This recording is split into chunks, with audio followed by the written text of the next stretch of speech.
मेरे दाता, एक प्रार्थना चरणों में, लग जाए तन मन धन मेरा गुरु चरण की सेवा में। गुरु चरणों की वंदना करती हूँ मैं बारंबार। गुरु वही तारे गुरु उबारे, विनती करूं मैं हर बार। गुरु ब्रह्म देवाय नमः, गुरु विष्णुवे नमः, गुरु महेश्वराय नमो नमः। नमामि समीशाम निर्वाण रूपम विभुं व्यापकं ब्रह्म वेद स्वरूपम निजं निर्गुणं निर्विकल्पं निरीहं निरंकार ओंकार गिरा ज्ञान गोति गिरीशं तुरीशं कालं महाकाल संसार सारं कोटि नमामि। श्री गुरु चरणों में कोटि नमन है। सदगुरु की साजी नवाजी साथ संगत जी बड़े प्रेम और सत्कार से कहिएगा। साथ संगत जी बड़ा ही ये पावन दिन, नए साल का शुभ अवसर, जो इतने सारे संत महात्माओं का दर्शन करने का सौभाग्य प्राप्त हुआ। आप सभी संत महात्मा बड़भागी, क्योंकि ये जो यहाँ आप सभी इकट्ठा हुए हैं, यहाँ बैठना, यहाँ सुनना और ऋषि महात्माओं के दर्शन करना इतना आसान नहीं कहा गया है। ये योग्यता का विषय नहीं, कृपा का विषय कहा गया है शास्त्रों में, वेदों में। जितने भी महात्मा आकर के, बहने आकर के यहाँ बारी बारी से, किसी ने गा करके, किसी ने बोल करके, तो किसी ने अपने जीवन में घटित घटनाओं का प्रैक्टिकल उदाहरण यहाँ पेश कर रहे थे, और वास्तव में सबने इसको पाया है, देखा है। बोलने को तो पूरी दुनिया बोल रही है, लिखी लिखाई बातें बोल रही है, लिखने वाले ने देख करके लिखा और हम पढ़ करके उसको बोल रहे थे, ज्ञान से पहले पूज रहे थे। लेकिन इसकी कृपा हुई तो हम ब्रह्म ज्ञानी बने, और यहाँ देख करके चर्चा कर रहे थे। और जो देख करके ब्रह्मवेत्ता यहाँ बोलते हैं, वास्तव में वही असली ब्रह्म ज्ञानी और असली ऋषि कहलाने का, मुनि कहलाने का, देवता से ऊपर कहलाने का अधिकार है। क्योंकि साथ संगत जी, जिस समय ये ज्ञान हासिल नहीं हुआ था, और कल जखनिया में श्री अमित सहाय जी की वहाँ जो भवन था, नारी संत समागम करने का अवसर मिला, तो दासी ये बता रही थी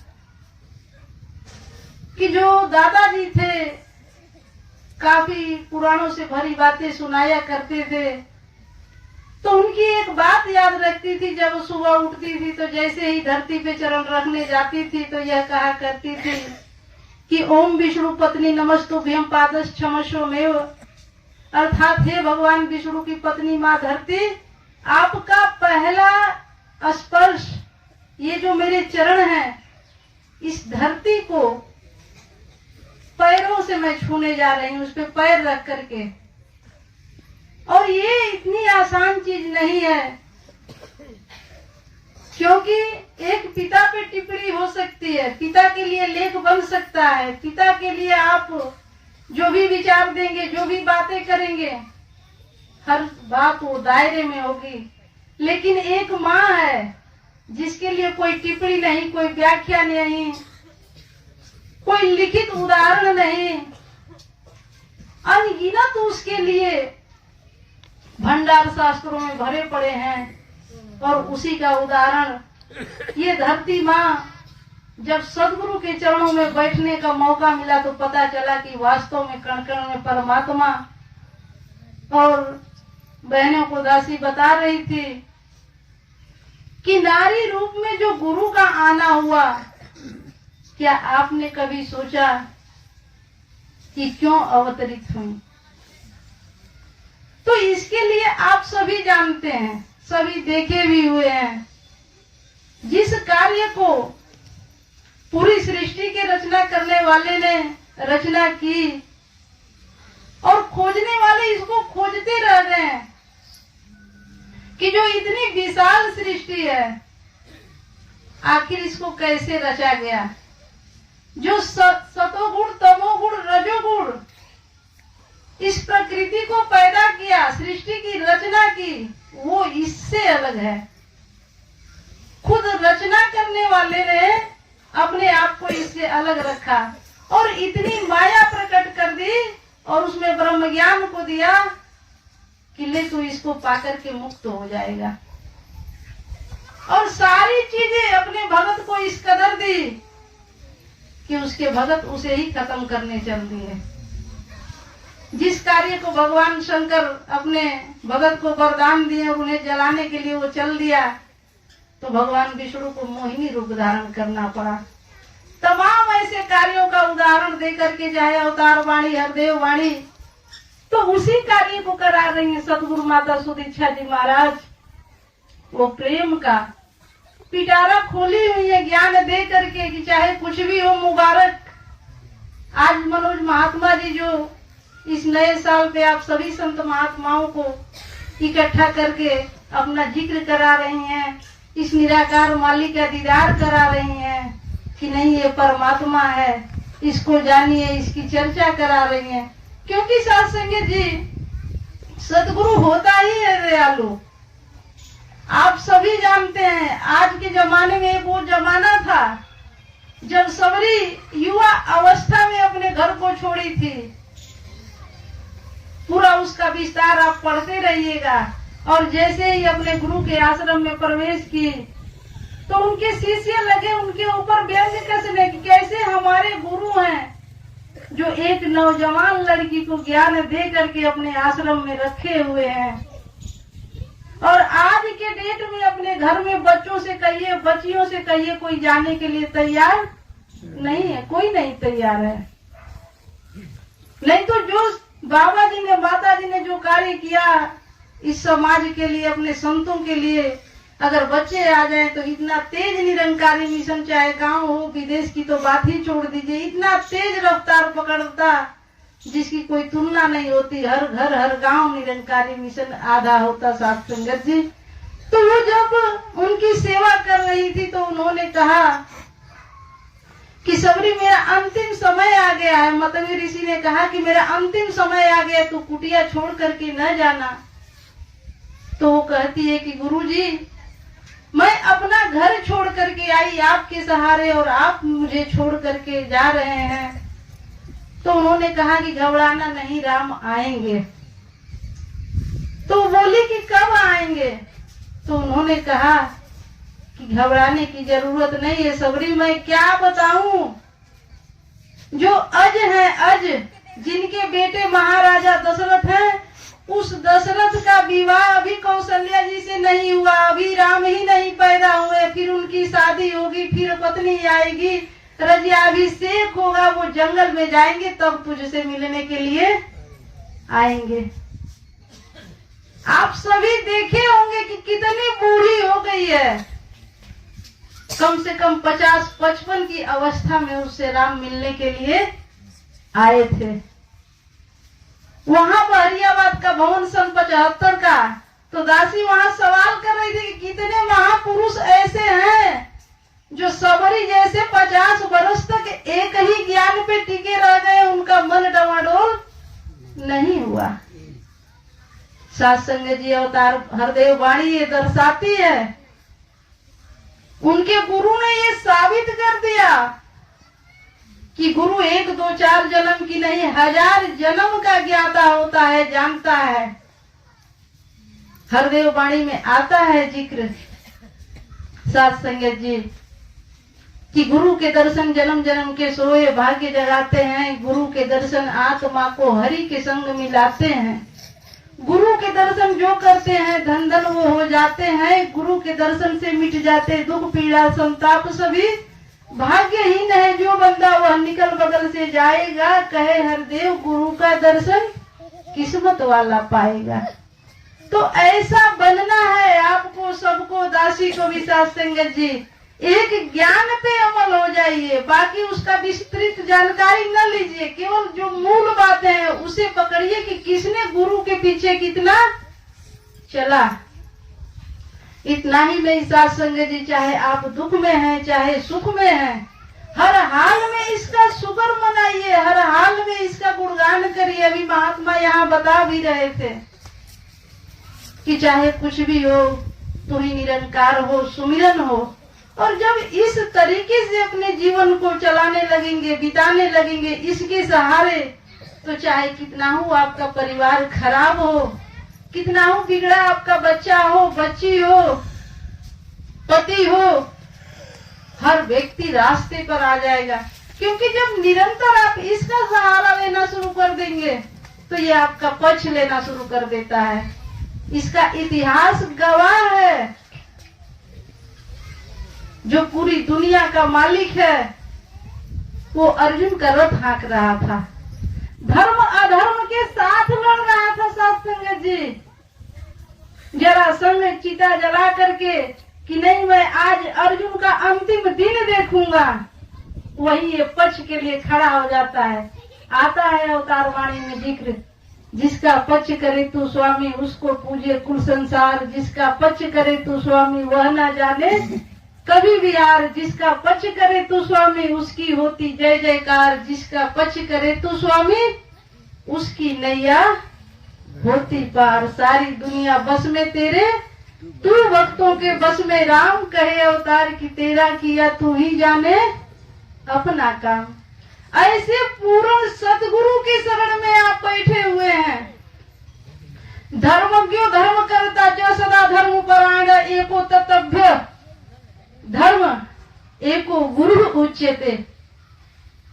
अर्थात जो धर्म के परायण जीवन जीता है और धर्म के अनुसार कर्म करने वाला हो, समस्त शास्त्रों का तत्वभ्यो अर्थात तत्व के रूप में दर्शन कराने वाला, जानकारी कराने वाले को सतगुरु कहते हैं। वो सतगुरु आपके जीवन में आया हुआ है साथ संगत जी। रामचरित मानस में ये जिक्र आता है कि संत समाजु सरसी धारा असंत विचरण ऋषि मुनि गावा। असंतन संग न होय झमेला असंत जहाँ रहे होय सब पारा। अर्थात जहाँ संत रूपी समाज विचरण करता है, जहाँ संतों की ब्रह्म ज्ञानियों की वाणी चलती है, हरि की चर्चा होती है, जहाँ संत इसका जिक्र करते हैं निराकार खालिक मालिक का, एक एक ब्रह्म ज्ञानियों के जिह्वा पे ये सरस्वती बैठ करके स्वयं उसका प्रचार और प्रसार करती है। सोचिए कितनी बड़ी बात कही गई है महात्माओं के बारे में। संगम धारा अर्थात गंगा जमुना सरस्वती तीनों धाराएं वहाँ क्या होती हैं? प्रवाहित होती हैं।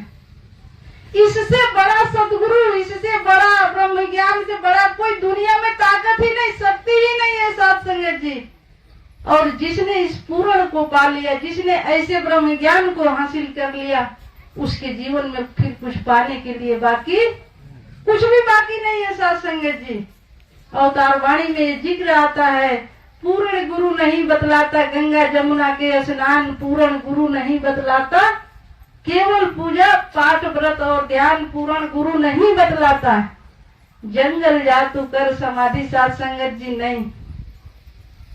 क्योंकि पूरे का गुरु तो पूरे का ज्ञान तो केवल गुरु ही करा सकता है, और उस पूरे को आपने पा लिया तो फिर किस चीज की जरूरत है?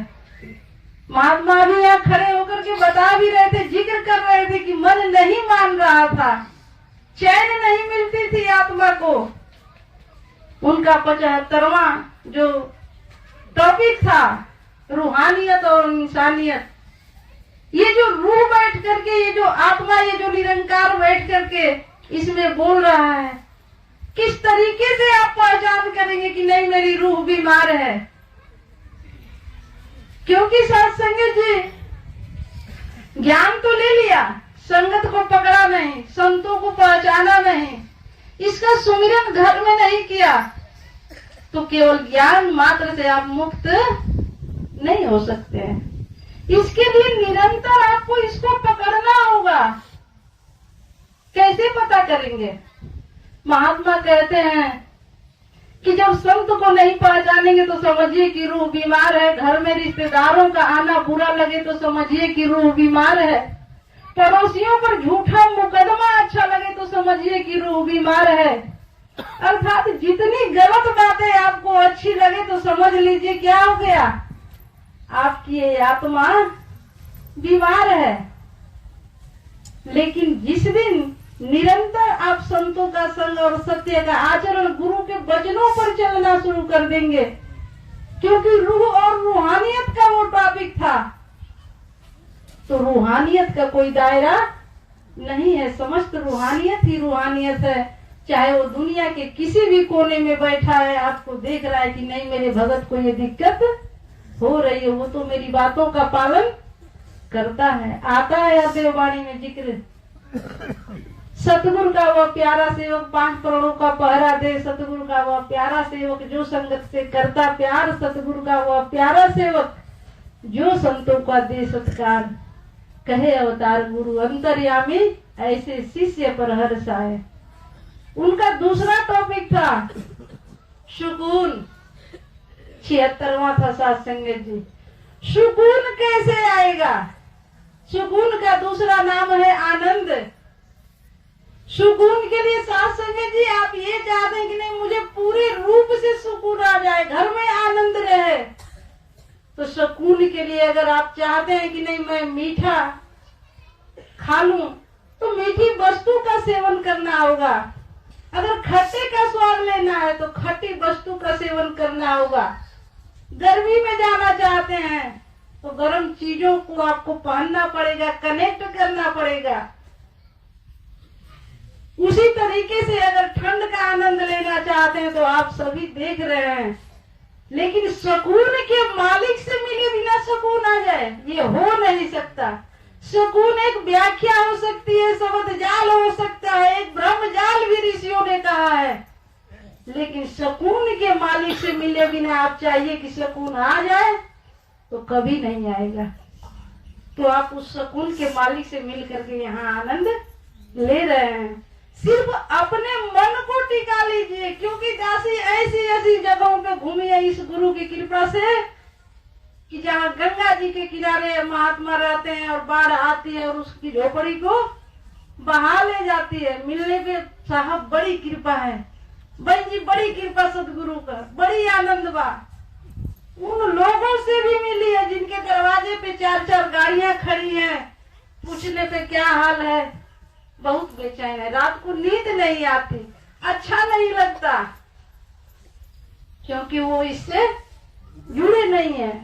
तो सदगुरु आता ही है दुनिया में केवल वही कार्य करने के लिए, और जब जब आता है तब तब संदेश देता है और अपने कार्य को कर जाता है। वो आवाज लगा रहा है, मर्जी आपकी है, लेंगे कि नहीं लेंगे ये पूछेगा, सवाल करेगा। जाएंगे तो आपका कोई बहाना वो नहीं सुनेगा, कहेगा कि मैंने तो भेजा था, संत महात्मा माइक से आवाज दे रहे थे, लेकिन तू तो बहाने कर रहा था, तुझे कार्य से नहीं फुर्सत। इनका लास्ट वाला जो टॉपिक इस साल का था सत्संग जी, विस्तार असीम की ओर। ये क्या है विस्तार? किसी ने ठंड को ही मान लिया कि नहीं बहुत तेज ठंड पड़ने लग रहा है कि अब खत्म ही नहीं होगा, लेकिन जैसे ही धूप आएगी ये तुरंत खत्म हो जाएगा। एक समुद्र है, कोई व्यक्ति ये सोचता है कि इसको चम्मच से बाल्टी से पानी निकालूं और ये खाली हो जाएगा, तो वो कभी खाली होने वाला कभी नहीं, वो खाली होगा। उस दिन को याद कर लीजिए, संत निरंकारी मिशन की जब स्थापना 1929 में की गई थी और बहुत सारे अलकायदी दल वाले निकले कि नहीं, गुरु वचन जी को मार दिया जाएगा, संत निरंकारी मिशन क्या हो जाएगा, खत्म हो जाएगा।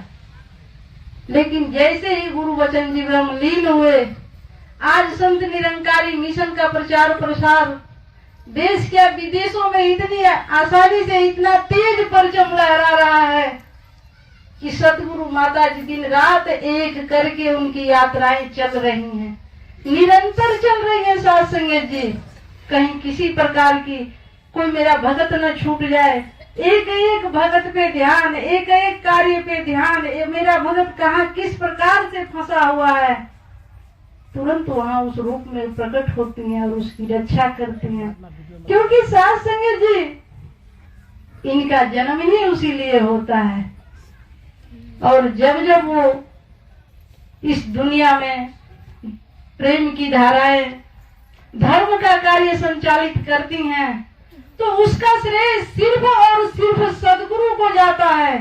तमाम धर्म ग्रंथ भरे पड़े हुए हैं, धर्म चक्षु चंद्र धारा सूर्यस्त प्राणवायु तत् यत दृश्यम पद पाणी, वो ऋषि बता रहे हैं कि ध्रुवलोक जिसका सिर है, वेद जिसकी वाणी है, सूर्य और चंद्रमा जिसकी आंखें हैं, ऐसा मैंने देखा परमात्मा को, यत दृश्यम, ऐसा देखा, तद पाद पाणी, बिना हाथ पैर आंख कान से रहित, भूत भूत अंतरात्मा, जो धरती के भीतर और बाहर समान रूप से समाया हुआ है, ऐसा मैंने देखा।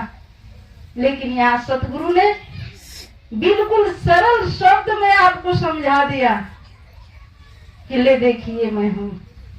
उन्होंने अपना अपना स्टेटमेंट दिया कि परमात्मा इस तरीके का है। भगवान शंकर उमा को समझाते हुए कह रहे हैं कि गुरु ब्रह्मा गुरु विष्णु गुरु देवो महेश्वर गुरु साक्षात परब्रह्म तस्मै श्री गुरुवे नमः।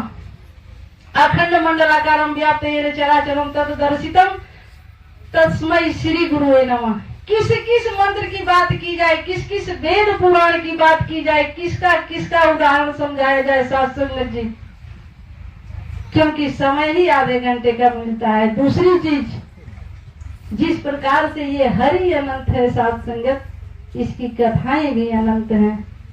और सारी कथाओं को एक तरफ करके गुरु ने ज्ञान दे करके आपको सारे ब्रह्मजाल से मुक्त कर दिया कि ले सिर्फ तू इस एक को जान ले और इसका जिक्र करते रहना, तू मुक्त हो जाएगा। तो आइए साथ संगत जी, इस गुरु माता के चरणों में अरदास प्रार्थना कि बड़भागी मनोज महात्मा जो उनका चर्चा कराए और इतना सुंदर जो नजारा उन्होंने प्रस्तुत किया, सारा सारा श्रेय सिर्फ और सिर्फ मनोज महात्मा जी को जाता है। और आप भी अपने जीवन को धन्य करें। उनके परिवार में सदगुरु माता जी जिस उद्देश्य से उन्होंने दासी को आमंत्रित किया, तन से मन से धन से जो जो कमियां हो सब कुछ पूरा कर देना। हे निराकार दातार मालिक, जितनी भी संगतें यहाँ इकट्ठी हैं सबको तन से मन से धन से सुखी करना सतगुरु दातार, क्योंकि संत तेरे और बड़े भोले मैया, सबको सुखी रखना, सबको विश्वास की शक्ति देना। साथ ही साथ दासी को भी अपने चरणों से जोड़े रखना। प्यार से कहिए।